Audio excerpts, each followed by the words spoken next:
Hope, okay ka ba dyan? Okay daw. Tumutugtog at kumakanta. Madalas makita sa mga bar, minsan sa fiesta. Ang trabaho na akala ng iba ay madali, ngunit mahirap pero masaya. Sa mga banda at gustong magbanda, tara, samahan niyo ako. Silipin natin ang buhay ng isang banda sa taas at baba ng entablado. Tara, tugtog tayo.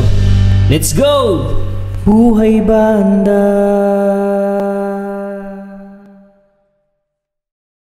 So ayan guys, dumating na nga yung ating cat cage. Ayan, chinecheck na ni Hopi kung okay. Hope, okay ba? Anong amoy? Okay daw. So ayan yung magiging kulungan ni Hopi, ng kanyang dalawang anak na si Sushi at si Salmon. Alright, sige, buuin na natin.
So ayun nga guys, ito nga yung kinalabasan ng ating cat cage. Ito yung setup.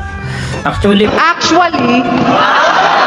pwede mong gawing 4 na layer, pero ginawa ko lang 2 layer, tapos medyo maluwag kasi si Hope lang naman at yung kanyang dalawang makukulit na anak.